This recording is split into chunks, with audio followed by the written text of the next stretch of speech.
Aw, yeah, we're bringing this one home, baby. And when I mean home, I mean New York City hardcore. That's what we're doing. Yeah, baby.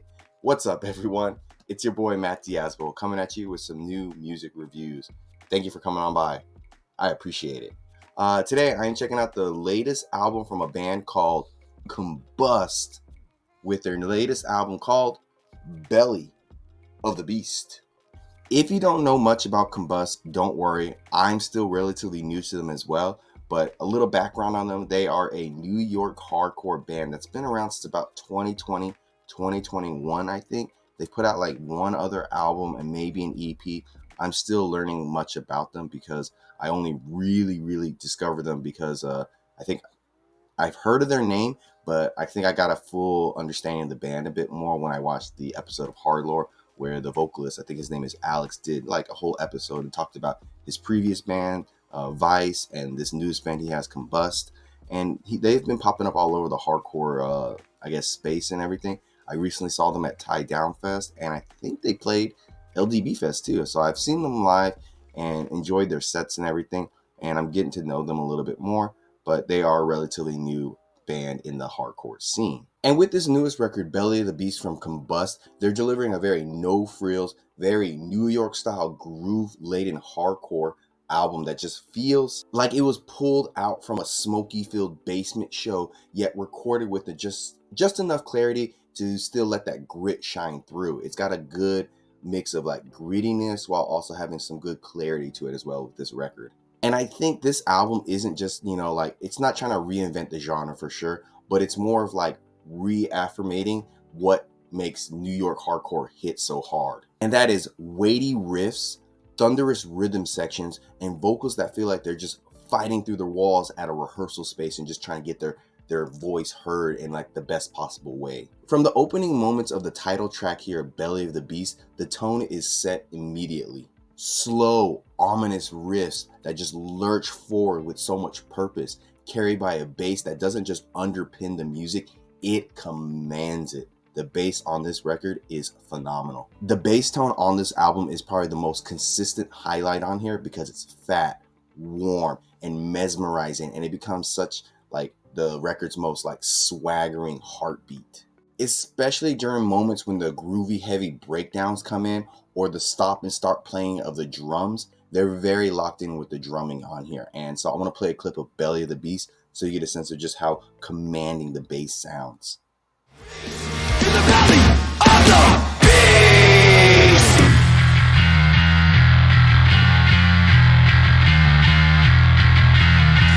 Look past the pain over cluttered lanes, under the ruins, into the remains, around the crowd and the hearts that sin. They know how to use the bass to just like build up on so much of the tension with these songs. And the drums, they're tight and impactful across the whole album. Whether it's the thrashy hi-hat touches with Paid in Blood or the explosive rolls that kick off the song Swallowing Swords, the percussions, they never really feel overdone. They just feel so tastefully done. There's a real sense of restraint and discipline with the way that Combust, builds on its rhythms. And I gotta say, it's like more simple than like simplistic, if that makes sense. So I want to play a clip of Paid with Pain, so you get a sense of just how the rhythm section here at the beginning with the drums really just, they're keeping it really simple and tasteful.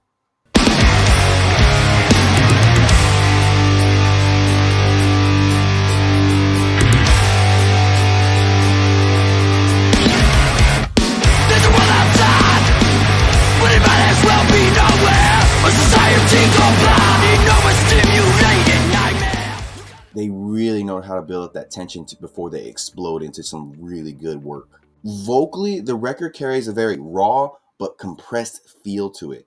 At times, the vocals feel like they're being squeezed through the mix, and so it kind of gives it a very boxed-in aggression that suits the aesthetic sometimes on this record, even if it occasionally like masks the delivery of the vocals. Still, there's a lot of character in the vocals and the delivery. It kind of has a very, I want to say, feral and lived in feel to it, especially when they're using gang vocals to really amplify the rage and solidarity on this record. And I think a good example of hearing this sheer collective force that just punches really hard is on the tracks Our Own Breed and Everyone's Enemies. The vocals here sound really good. The guest features on this record are a mixed bag in terms of like quality. I will say though, they still bring a very undeniable energy, but there's some mixing issues here and there. Danny Diablo's appearance on New York Hardcore is a standout because his verse drops in so seamlessly into the song, and the thrashy urgency of his vocals and the song really make it one of the album's most standout, if not infectious moments on this record. So I want to play a small clip of that so you get a sense of just like how he fits perfectly into this song. Don't even try, so you drop, and just pity, and all I do is fall my fucking city.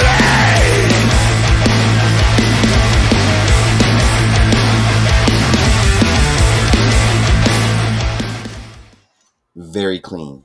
Roy O'Neill and Ryan Griffith both bring a real venom to their performances, elevating the songs on Our Own Breed and Tiger Style 2 with very contrasting textures and powerful guest spots. But the feature from Jay Petta of Mind Force on the song Swallowing Swords, it feels like his vocals get lost in the mix a little bit. They're not as like powerful and matching the force of the song or Mind Force's songs. His vocals seem really small when like other like recordings I've heard of him sound very large. He sounded very tiny on this track for some reason. Lyrically, Combust isn't trying to be poetic, but just, very honest.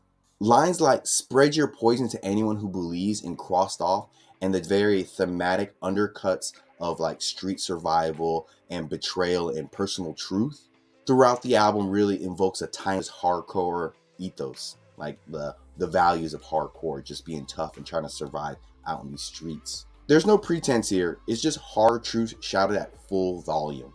And I noticed that the second half of the album, beginning with Crossed Off, there seems to be a noticeable shift and intensity that is just boosted here. It feels like the band has shifted into a new gear with more dynamic drumming, sharper riffs, and just bolder vocal deliveries. By the time the bass rumbles out on the closing moments of Paid with Pain, it feels like the band has really covered a very large sonic landscape here without ever really losing their footing. I will say the last song, Atlas, kind of feels like a fun song that was added on. It doesn't necessarily feel like it's necessary. It feels like a little bit of a forgettable stumble, but it's still an okay song. It's not a bad song, it just doesn't really carry the same weight or urgency as what preceded it. Still, with a record full of standout moments, one slight dip doesn't really take away from the whole experience. With this latest album from Combust, Belly and the Beast, I feel like the band has found a really good balance between, menace and groove, between precision and rawness. Very good balancing act here. They don't really overcomplicate things here, I feel. The riffs, they let them ride. The bass, it breathes. And the rhythms, they hit hard when it needs to and it hurts.